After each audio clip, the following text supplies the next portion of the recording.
La notion d'être et de co-créer ensemble a toujours fait émerger des étincelles dans mon cœur. C'est ensemble qui nous permet, un humain à la fois, d'écrire de nouveaux récits pour nos aujourd'hui et nos demain, des récits inspirés, teintés d'amour et de collaboration. Alors, dans un élan naturel de partage, cet espace naît enfin, un espace de réflexion, de partage, d'échange, d'écoute, sans montage et sans flafla. Un moment qu'on passe ensemble pour explorer, ressentir et expérimenter de nouvelles façons d'être et de faire pour nos aujourd'hui et nos demain. Bienvenue dans le podcast Ensemble Demain, un podcast animé par Soenco avec moi, Sophia, au micro. Un espace dédié à l'exploration de thématiques variées, d'idées, d'initiatives qui nous ouvrent le regard, celui qu'on porte sur soi, sur les autres et sur le monde. Ici, il n'y a pas de vérité, il n'y a pas de certitude, il y a juste des ressentis partagés, des perspectives, des voies de réflexion, des récits pour inspirer positivement le changement. Parce que j'ai cette conviction profonde que c'est dans le ensemble, dans une démarche de connexion à la fois individuelle et collective, qu'on est en mesure de réimaginer le monde autrement. Un monde plus humain, plus juste, plus en santé, plus vivant.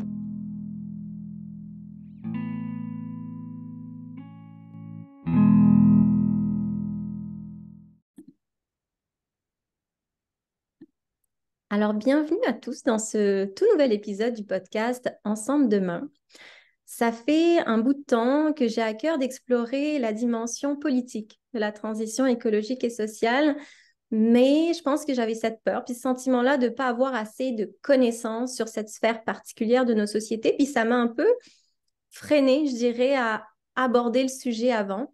Donc, l'une des peurs que j'avais, c'est de ne pas réussir à discerner toute la complexité, en fait, de ce sujet, de cette thématique. Et pourtant, je trouve que tout est tellement relié que c'est important de s'en aller là-dedans. Donc aujourd'hui, avec un invité qui est inspirant, qui œuvre humainement et politiquement, j'avais envie de parler de ce que c'est que faire de la politique autrement. Donc, quelles sont les autres façons d'œuvrer en politique? Parce que l'effet, c'est que la politique, telle qu'elle existe, puis telle qu'on l'a pensée, ben, on a la possibilité aussi de la réinventer. Puis, faire de la politique autrement, pour moi, ben, c'est un peu envisager un autre récit, une autre approche qui remet le vivant, la participation et la confiance citoyenne un peu au cœur de nos actions, puis qui stimule ainsi l'impact. Alors, Alexandre Warnet est mon invité d'aujourd'hui. Et il incarne cette philosophie qui montre comment une politique peut être ancrée dans l'écoute, dans la collaboration, dans la durabilité, dans le vivant, et apporte des solutions concrètes, puis parfois simples et pas simplistes aux défis sociaux et environnementaux. Et je voulais nous amener donc dans cette conversation, dans cette exploration du potentiel transformateur d'une politique qui est tournée vers l'avenir, qui est tournée vers le vivant, qui est tournée vers le ensemble. Donc, bienvenue Alexandre. Au-delà, Merci beaucoup, Sophia. merci à toi d'être là.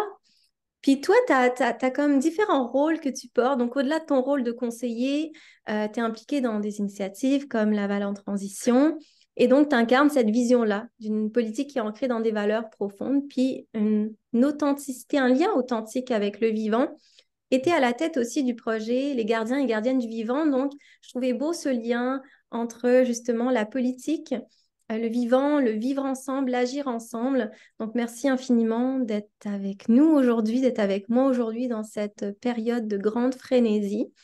C'est vraiment une joie qu'on co-crée ce moment ensemble. Et Un puis, tu grand sais, plaisir. ma première question, c'est que là, je t'ai présenté dans mes mots, dans mes perceptions, mais j'avais le goût que tu te présentes là, pour le coup, au-delà de tes rôles, mais dans l'humain que tu es, dans tes valeurs, ton histoire, l'enfant que tu étais. Puis peut-être de nous amener de fil en aiguille à comment est-ce que ça a pu teinter ton implication professionnelle, politique, sociale. Je te laisse y aller à ton rythme. Parfait. Hey, j'y vais avec Il était une fois. Parfait. Tu me poses la question de l'enfance et c'est vraiment intéressant de retourner alors à 40 ans, tu sais, je me dis, je suis à la mi-vie. Alors, comment est-ce que la première moitié s'est déroulée, puis comment est-ce que ça explique où est-ce que je suis aujourd'hui? C'est vraiment fascinant. Ben, j'ai envie de dire que j'ai toujours été un enfant introverti. Hmm. Alors déjà, pour quelqu'un qui est dans le public puis en politique, c'est possible. Introverti, intellectuel, plongé dans les livres alors que les camarades étaient toujours en train tu sais, au lunch, en train de faire du sport, à courir, à faire du soccer, des choses comme ça. Moi, je me réfugiais dans la bibliothèque à nourrir l'imaginaire. Euh, et avec, j'ai envie de dire, une conscience, même si j'ai grandi dans une famille aisée, puis j'allais à l'école privée et tout ça, j'étais vraiment dans un milieu privilégié. Euh, je pense que du fait d'avoir des amis qui ne venaient pas du tout du même type de famille, du même type de background, et qui avaient la chance quand même d'avoir une éducation que leurs parents considéraient de qualité, Mhm. euh, ce souci de l'autre, ce souci ça m'avait frappé d'avoir des amis qui disaient, OK, ouais, toi, tu vis dans un petit appartement, puis tout ça, moi, je vivais dans une grande maison. Fait que ce regard porté vers le bien commun, j'étais curieux d'abord, puis ensuite, cette résonance avec les valeurs aussi. Je pense que c'est à ce moment-là que je commençais à vraiment euh, vivre cette valeur-là de la conscience des autres et du bien commun.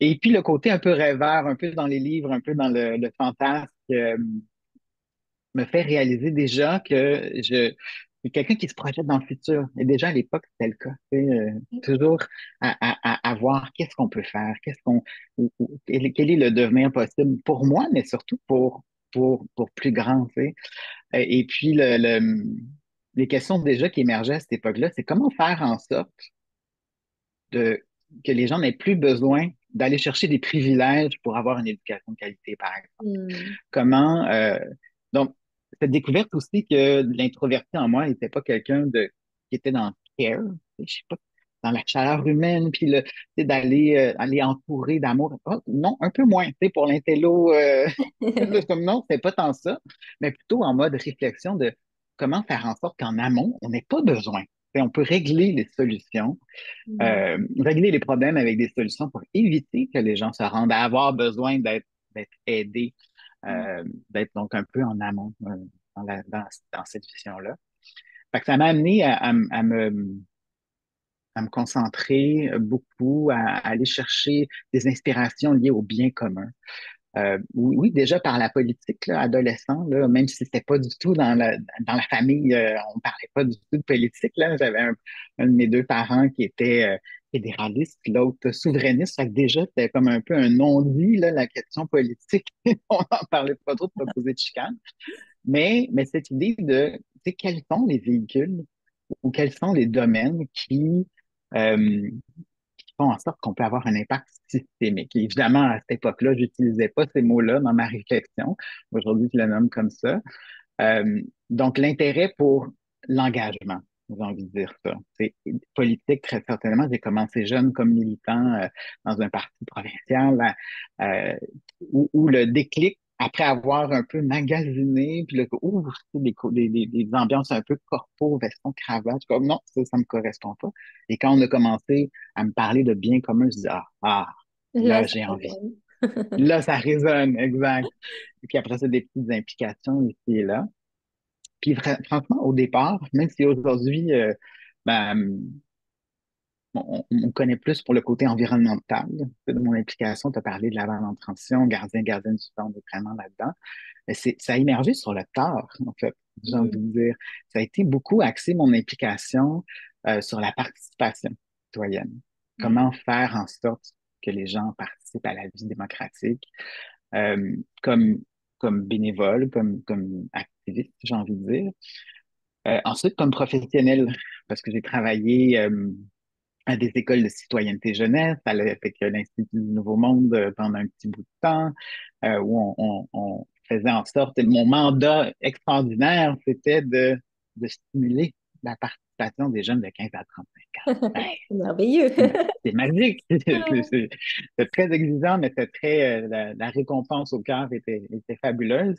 Et puis, donc, par la suite, à mon compte, comme entrepreneur, comme travailleur autonome. Donc, cette croyance-là aussi, là, que l'entrepreneuriat peut changer le monde et peut avoir un impact positif, je l'ai porté en moi aussi. Et puis, depuis un petit bout de temps, après un bout de temps, en fait, en participation citoyenne pure, j'ai senti un décalage. entre ce que j'entendais, ce que je ressentais de la crise environnementale.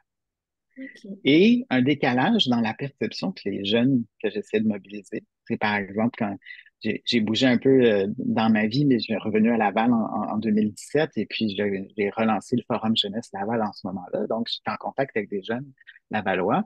Et puis, la question a un peu émergé de, mais à quoi bon participer dans une société qui fonce dans le mur? Ouais. Ouais. Le Un peu comme découragement. on en... Oui, c'est ça. Et une priorisation. C'est comme ces jeunes étudiants et étudiantes qui disent, ben, j'arrête les études à temps plein pour militer. Parce qu'à quoi faire de me créer un futur professionnel si je n'ai pas si la terre brûle? Euh, et ça l'a réveillé chez moi un autre aspect du bien commun que j'avais intellectuellement référé au social, à l'humain, et qui là s'est élargi au vivant. Hmm. Ça a commencé par la transition socio-écologique, donc toujours comment, et c'est là que Laval en transition est né, c'est là que je me suis dit, hey, je vais lancer un mouvement qui va faire en sorte d'augmenter la capacité d'agir des citoyens et citoyennes pour la transition écologique.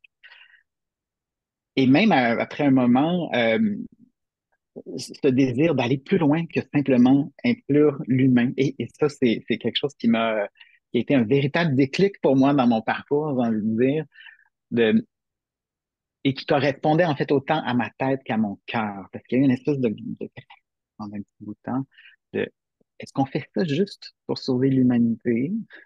Parce que c'est elle qui est en danger, hein? On dit tout le temps qu'il faut sauver la Terre. Non, non, ça va, la Terre, elle va C'est survivre. nous qu'on essaie de C'est nous. sauver. C'est la sixième extinction de masse. Il y en a eu cinq avant.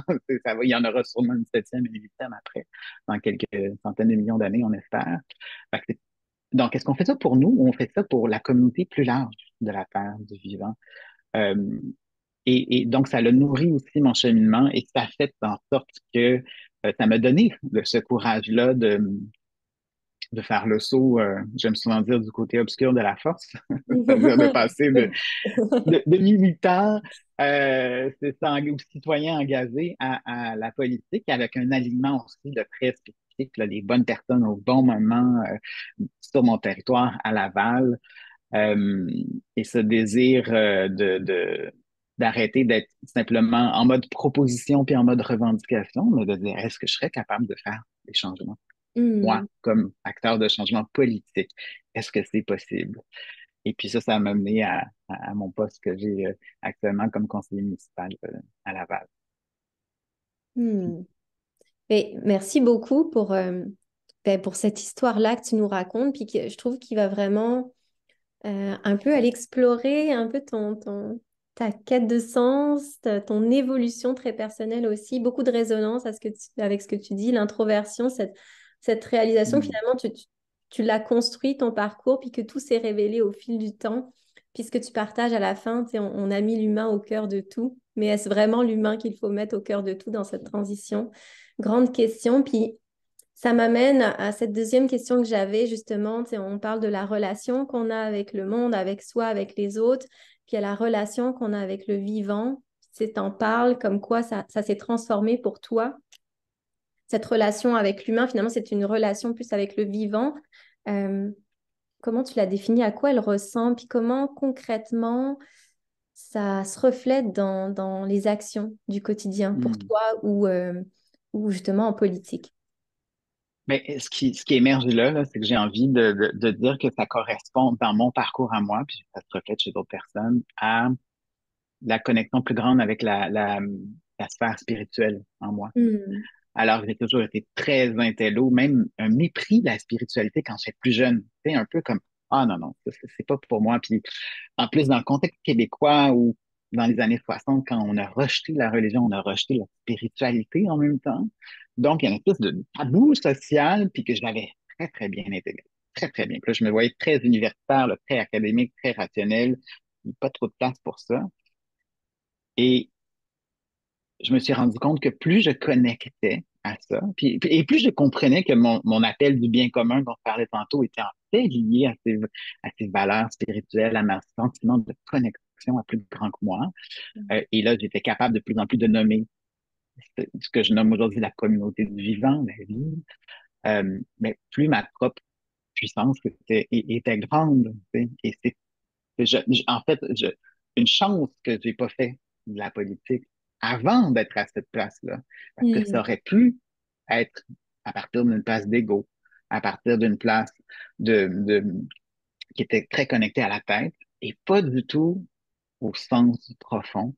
Et ça me nourrit énormément. Puis d'ailleurs, dans mon cheminement, il y a une concomitance entre mon arrivée en politique, ben, mon élection là, en novembre 2021 et la première conférence Sacrée Nature, qui a mené plus tard à Gardienne vivant de cette année. Puis c'est comme si j'avais besoin de faire en moi ce genre de coming out, Hmm.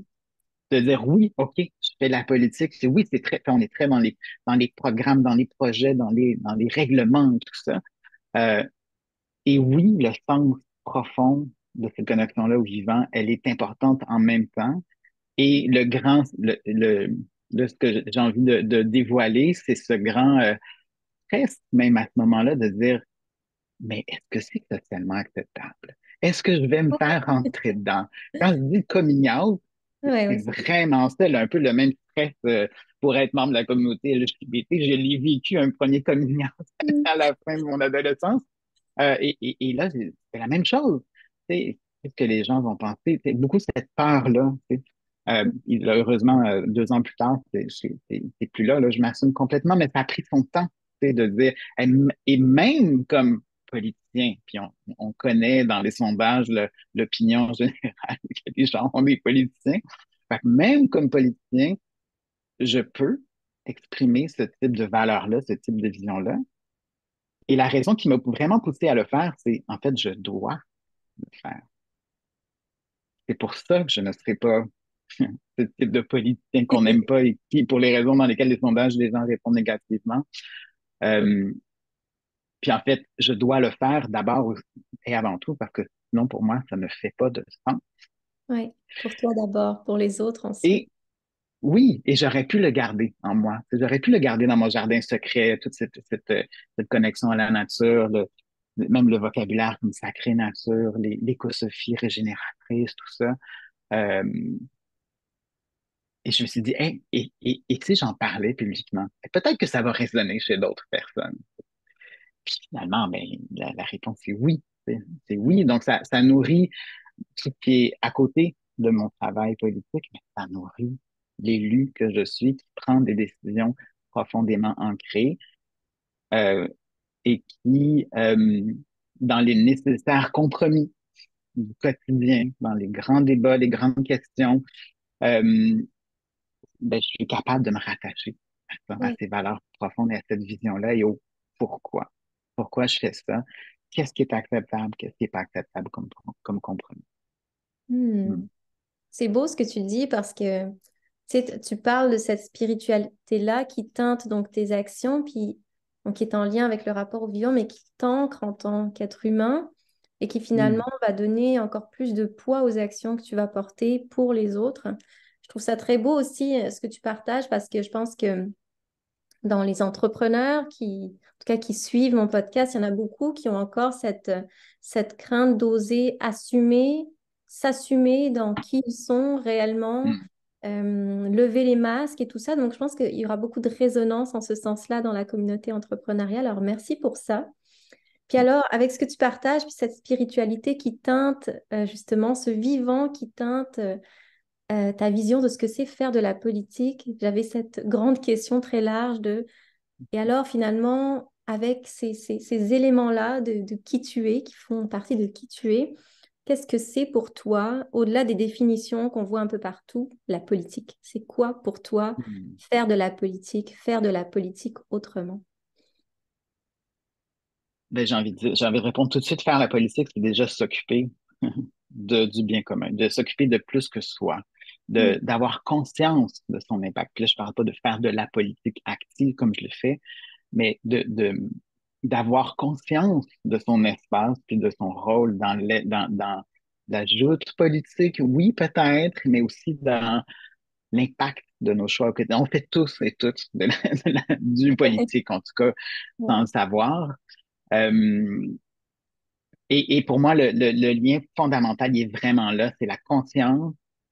C'est drôle d'utiliser le mot conscience en politique aussi, hein. Mhm. Alors, on revient à la spiritualité, mais avoir la conscience de l'impact des choix qu'on fait dans sa vie, des impacts sur ses proches, des impacts sur l'ensemble de la collectivité et de plus en plus d'impacts sur l'écosystème également.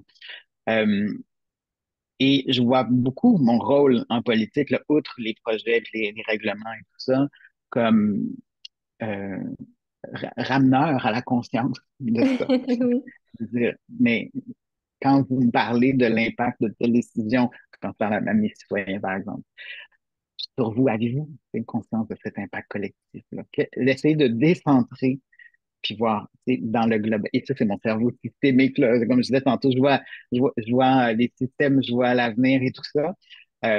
Qui est difficile là, aussi, parce que la majorité, une bonne proportion des gens, là, je connais pas les statistiques, mais tu sais, ont de la difficulté à voir à long terme, ont de la difficulté à voir systémique. Leur cerveau n'est pas fait comme ça. Et c'est tout bon. Et on a une belle diversité de personnalités dans la société. Euh, fait que ça a son lot de défis.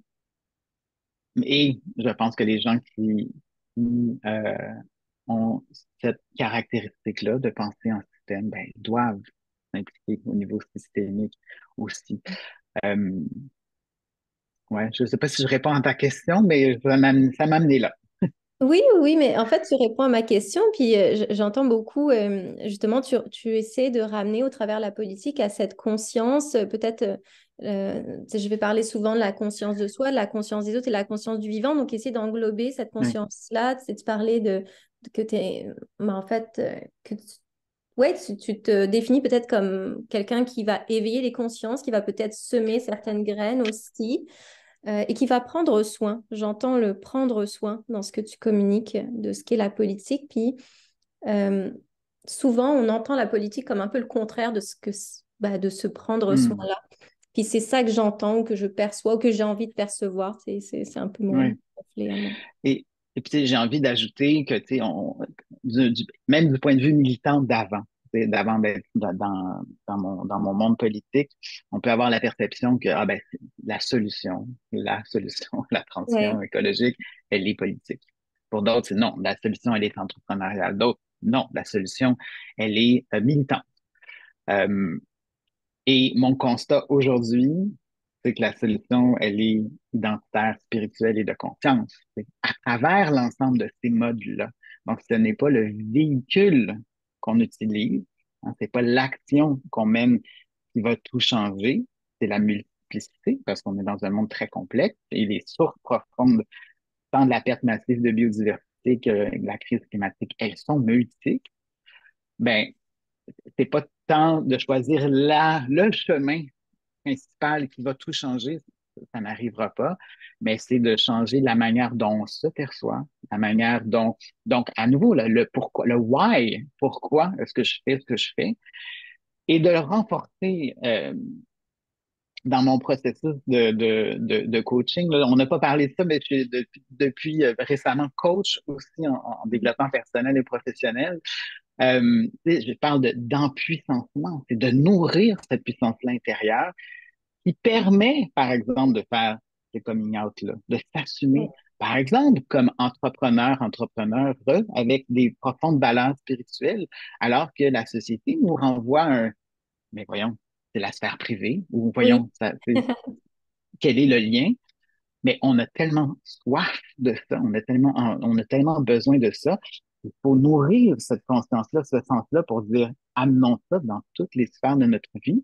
Et quand on aura nourri cette puissance intérieure-là et cette connexion d'identité avec le vivant, chez les entrepreneurs, chez les décideurs, chez les militants, puis souvent, c'est même pas le cas chez les militants écologistes purs et durs, là. C'est pas à la conscience, on est très dans le rationnel ou dans la peur, on n'est pas dans l'amour du vivant.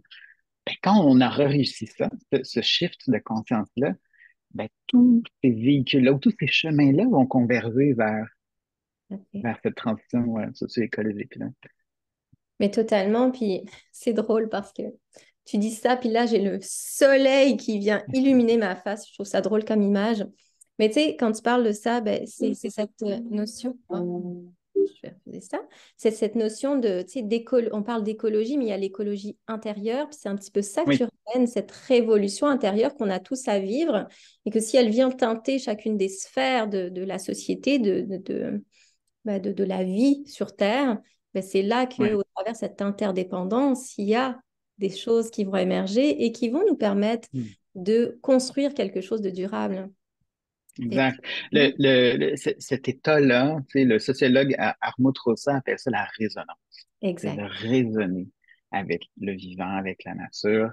Euh, et d'ailleurs, c'est pour ça, pour travailler, parce que je me suis posé cette question-là, comment on fait pour arriver à éveiller, puis ancrer, pas juste un petit moment d'élimination, puis on retourne dans le train-train de sa vie. Comment on fait pour ancrer profondément un changement de conscience chez quelqu'un? Ben, utilisons le processus psychologique de l'identité, hein, des étiquettes. Comment est-ce qu'on, tu sais, quand on se définit comme X ou Y, je me définis de droite ou de gauche, je me définis féministe, je me définis, peu importe, ça teinte nos comportements par la suite parce qu'on cherche une cohérence entre nos actions et qui on se dit qu'on est. Et c'est là qu'est venue l'idée de gardien et gardienne du vivant. Un peu une espèce de rite de passage aussi, de dire, ben, OK, à partir de maintenant, je me considère un gardien ou une gardienne du vivant.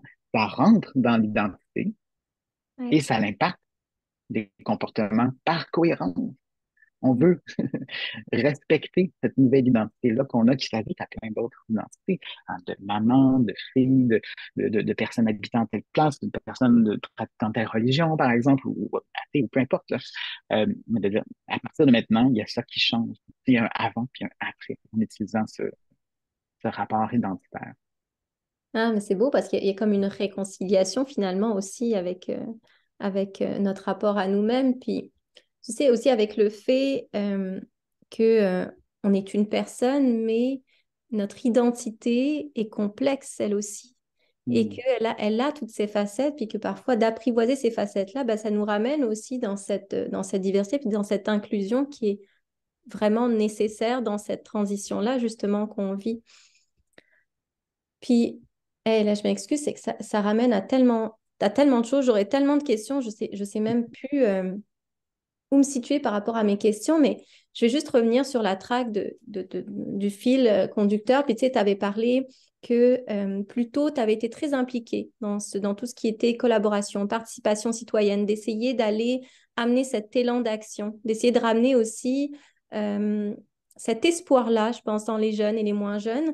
Puis comment Mhm. est-ce que, donc, au travers ce que tu vis spirituellement, au travers justement cette dynamique de coaching, au travers ce que tu as pu vivre plus jeune, comment est-ce que tu arrives à amener ça, toi, dans les initiatives en ce moment que tu portes concrètement? C'est Mm. comment ça prend sa place?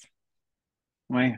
Ben, tu sais, il y a eu un shift pour moi aussi là-dedans, là, vraiment de compréhension de comment fonctionne l'être humain. Euh, un passage comme on dit en anglais, de build it and they will come. Tu sais, créer des espaces en espérant que les gens vont venir. Hmm. Euh, oui, ça marche, mais ça touche des gens qui sont déjà intéressés, qui ont le privilège d'avoir le temps ou les connaissances pour s'impliquer sur un sujet, euh, ou à la rigueur, qui ont un intérêt personnel dans le sens une conséquence sur leur vie. Puis évidemment, on veut ça, c'est bien, là, mais je parle de conséquences directes, là, pas juste les changements climatiques qui vont affecter tout le monde, mais par exemple la transformation d'un parc de l'autre côté de la rue, j'ai un intérêt direct. Mais comment aller chercher une participation plus large, une réelle démocratie participative? Et là, ma réponse aujourd'hui, c'est revenir dans le sens. Hmm. Euh, j'aime beaucoup cette citation de Victor Hugo qui dit, si tu veux faire en sorte que tes gens prennent la mer, euh, construire un bateau, il faut pas leur montrer comment clouer des planches, scier les arbres pour faire des planches. Non, c'est pas ça. Il faut leur donner le goût de la mer. Et Hmm. là, ils vont s'arranger. Ouais. Ils vont trouver les façons d'y arriver. Fait que cette motivation qui, c'est ce feu sacré qui dit oui, j'ai envie de contribuer. Euh, et je pense que ce changement-là, déjà, de comprendre pourquoi est-ce que les gens s'impliquent est vraiment important. Alors maintenant, ben, comment ça se traduit? Ça se traduit de deux façons, là, j'ai envie de dire, d'une part, par mon rôle politique. J'essaie toujours d'ailleurs, je suis responsable de l'environnement, de la transition écologique et l'urgence climatique à la ville de Laval, et aussi de l'innovation sociale et participation citoyenne, hein, et à ma demande, de jumeler Ouais. les deux, de faire en sorte que ça se soit indissociable, Ouais, au-delà ça des brise les expertises. silos. Ouais, ouais. Exact. Bien sûr, il y a des experts là, je sais pas, décarbonation des bâtiments et tout ça. Oui, oui, on les entend. Mais la vraie transition sociétale ne se passe pas si les citoyens ben, d'abord, ne comprennent pas, d'abord, sont opposés, ensuite, ben, par manque d'implication, ben, finissent par, aux prochaines élections, de mettre dehors les gens Ouais, qui ouais, proposent ouais. des trucs audacieux, Mm. puis qui sont en rejet de ça parce que ça va trop vite, parce que c'est trop complexe.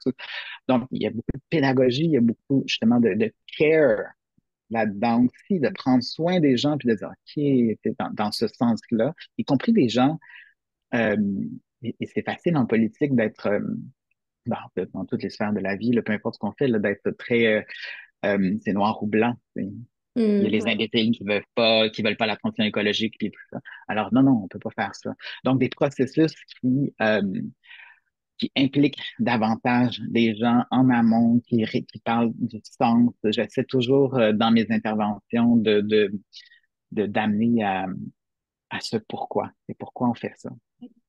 euh, compris pour les enfants, les petits-enfants, les générations futures. Puis j'amène de plus en plus humaines et non humaines. Hein. Puis les gens que ça va toucher, les gens que ça va pas toucher, c'est pas grave. On ramasse, on amène les gens vers là.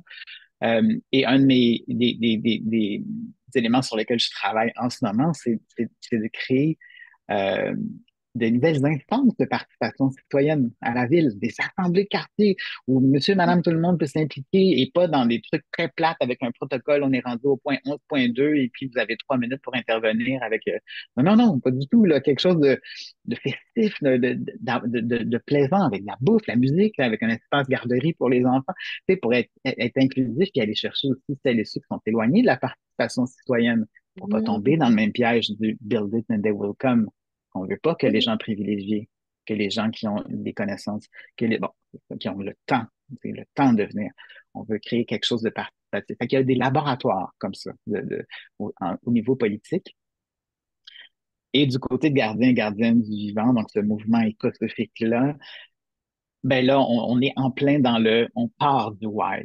Tu sais. Avec les conférences, avec l'essai régénérescence, euh, il y a ce contact avec le cœur qui se crée et de mettre des mots. Hein. Des fois, on ressent des fois cet amour de la nature, on ressent cette connexion au vivant, puis à plus grand que soi. Puis, des fois, on est comme, mais je Qu'est-ce sais que pas c'est quoi, mais c'est là.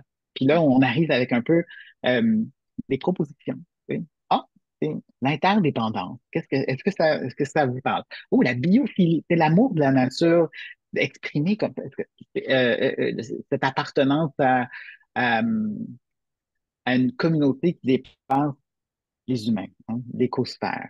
OK, OK. Et donc, ça met des mots sur le sens et on part du sens pour aller vers l'implication par la suite. Mm. Ouais. Une Parce fois que que c'est ancré en soi et qu'on c'est sait ça. que Et oui, puis ce qu'on observe, c'est que oui, bien sûr, il y a des gens qui ont déjà une conscience écologique, qui sont déjà impliqués, tout ça, qui sont intrigués, tu sais, par gardien, gardienne du vivant. C'est encore tout nouveau en plus là, comme mouvement. Là, c'est mars 2023, en fait, c'est oui, c'est récent. cool.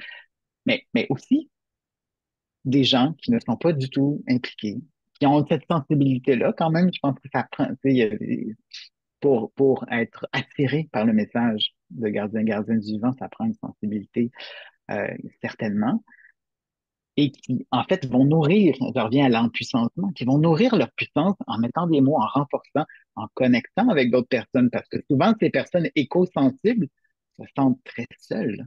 Ouais. Hein? Puis là, tu sais, c'est les fêtes qui s'en viennent, là, des fameuses discussions tu sais, sur l'environnement et tout ça. Pendant les fêtes, là, c'est comme, oh mon Dieu, peut-être la seule personne dans ma famille qui ose dire que ça va pas bien, puis les autres veulent soit rien savoir, et des fois c'est pire. Tu sais.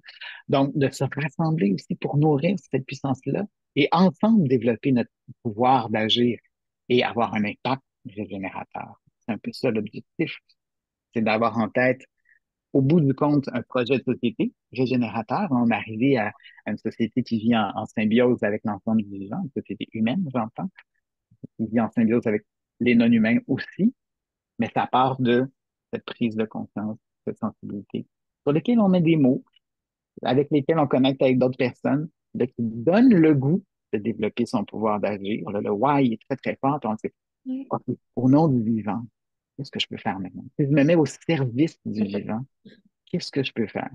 Puis là, je reviens à ce qu'on disait tantôt, les chemins sont multiples.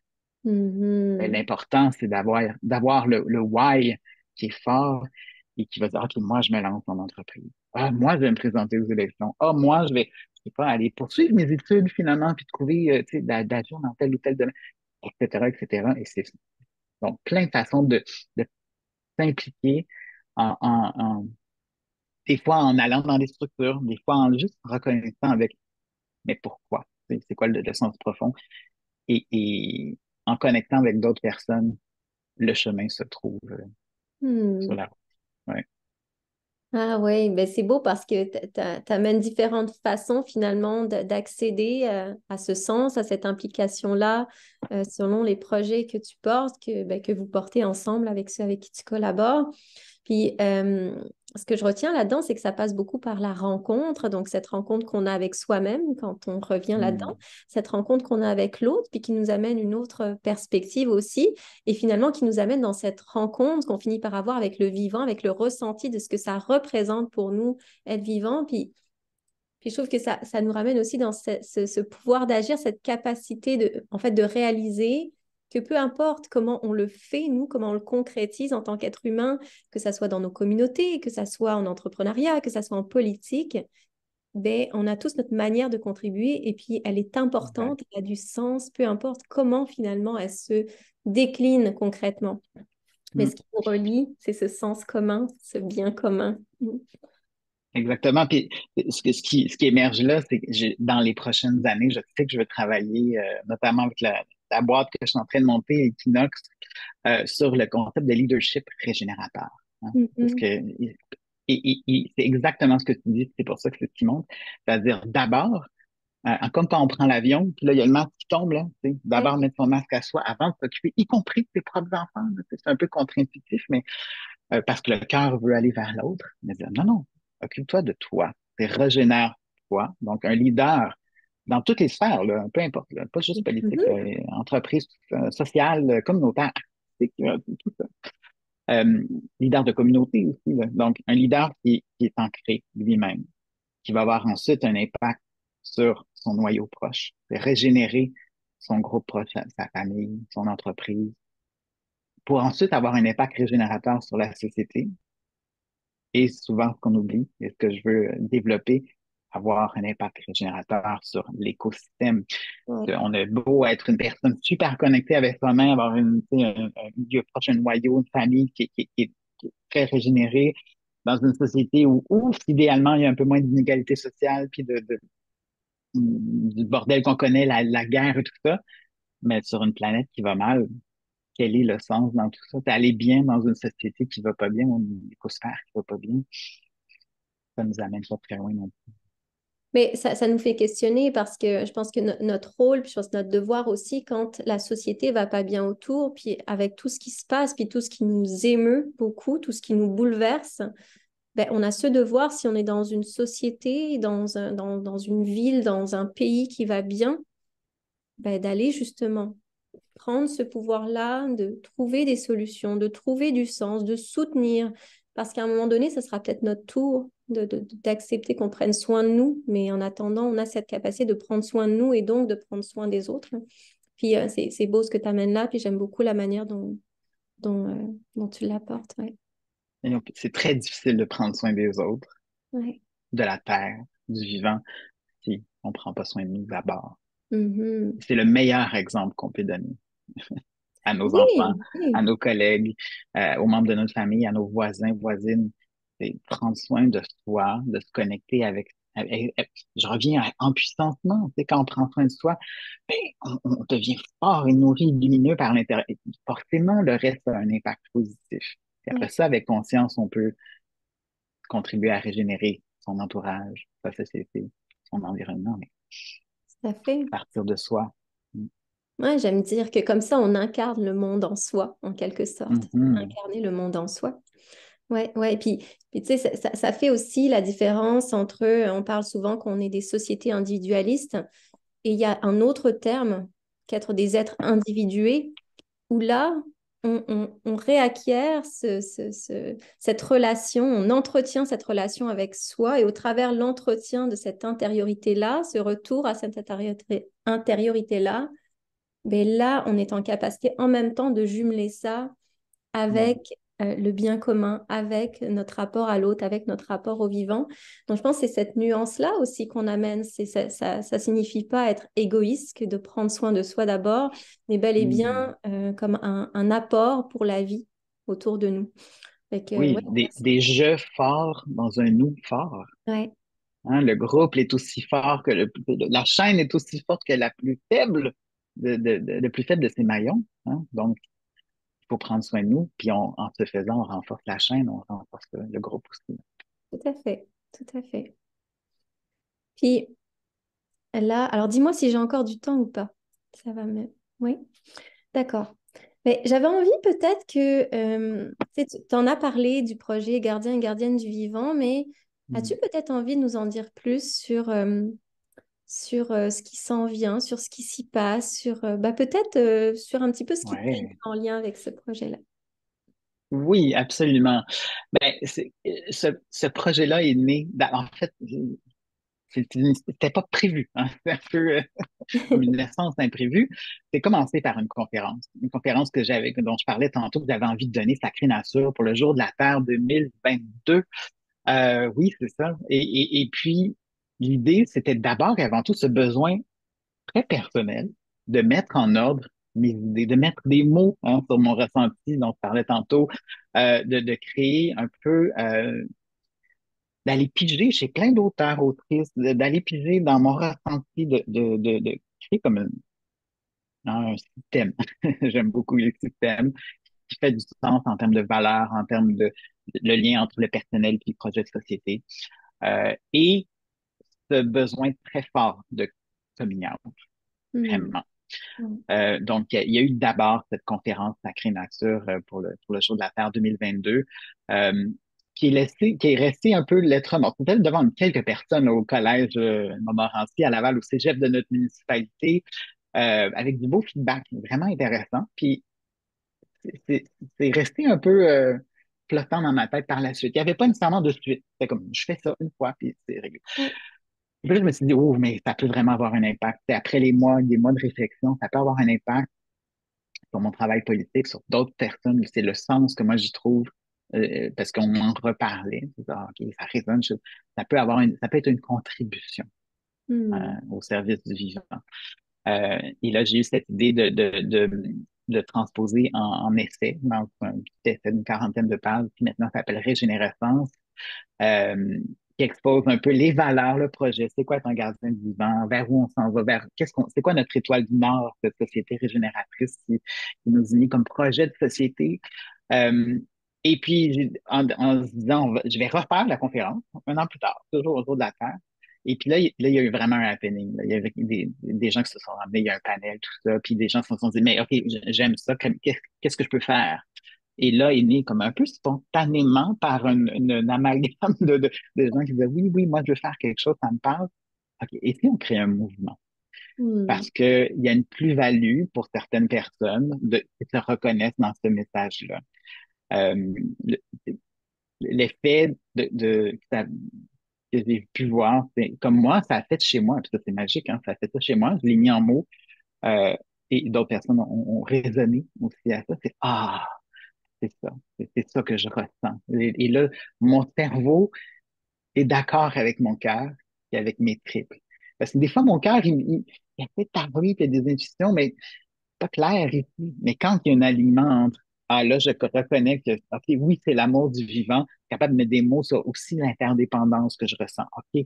Et sur même, on a envie de changer le monde, puis la destination, on veut aller, l'Étoile du Nord, projet de société, qu'est-ce que ça veut dire collectivement? Ça nourrit ici, tu sais. Et ça Ouais. correspond au cœur et au trip. Donc, c'est ce mouvement bénévole qui est né là, au printemps de cette année. Là, c'est encore tout récent. Et on a organisé quelques événements, des conférences, ateliers d'écriture créative pour relier avec la nature et la terre. Mm. Euh, et ce qu'on a identifié, un peu comme notre théorie du changement, c'est qu'il faut donc euh, euh, d'abord souffler sur la flamme de la résonance, dont je parlais tantôt, donc ce contact personnel, très individuel, individué en peut-être là, de cette puissance intérieure, mais reconnecté avec la nature, avec le vivant. Premier R, on a trois beaux R. Donc, premier, Ok. c'est la résonance. Et ensuite, la reliance, le Mm. ensemble, créer la communauté. Euh, ne plus se sentir seul, faire en sorte de se retrouver chez l'autre aussi. Pas tant pour valider son ressenti, parce qu'on est capable de le valider tout seul, mais de développer ensemble son pouvoir d'agir, de transmettre des trucs, d'échanger. Des fois, c'est même des échanges d'articles, de conférences. C'est plein d'événements. Donc, de créer cette communauté-là. Et le troisième R, c'est régénération pour notre impact. Donc, une fois on a cette résonance forte, une fois qu'on est relié ensemble en communauté, comment est-ce qu'on a un impact? Et c'est pour ça que pour l'instant, Gardienne du Vivant organise des rassemblements. Donc, on a des rassemblements mensuels les 21 du mois, habituellement. D'accord, c'est bon à Euh, savoir. ouais, les 21 du mois, parce que, et là, là on projette à moyen long terme parce qu'on est juste des bénévoles, on travaille tous comme des fous et des folles à côté. Fait qu'on, ce qu'on projette, c'est faire 4 grands rassemblements par année en présent. Oui. C'est où il y aura à la fois de l'art, des moments philosophiques. On parle d'éco-sophie en régénératrice, un peu là, les piliers éthiques et moraux là, qu'on a mis en mots sur notre éco-sophie. Euh, donc, des moments de partage, de plaisir, de lunch commun, d'utiliser donc les moyens de connecter possibles ensemble et avec le vivant. Donc, 4 grands moments dans l'année, aux équinoxes et au solstice Oui. pour reconnecter avec les cycles de la nature et pas juste notre calendrier très Mm. linéaire, très intellectuel, très rationnel, euh, et qui ne fait pas de sens quand on se rappelle que nous sommes comme les autres animaux, des vivants, et qu'on répond aussi aux cycles, on fait partie de la nature. Donc, les cycles de la nature ne sont pas constants. Donc, comment est-ce qu'on peut souligner l'importance de reconnecter avec la nature comme collectif aussi, ben, en se collant à ces cycles. Mm. Et donc, les 21, hein, les dates des équinoxes et des solstices, et on s'est dit donc, et les autres moments, les autres mois, on se rencontre virtuellement. Et ces moments-là servent juste à connecter, à échanger, à partager, à renforcer le nous qui renforce le soi. Mm. Euh, et dans ces 4 grands rassemblements, il y aura ces moments qu'on est davantage dans le pouvoir d'agir. C'est des ateliers plus concrets.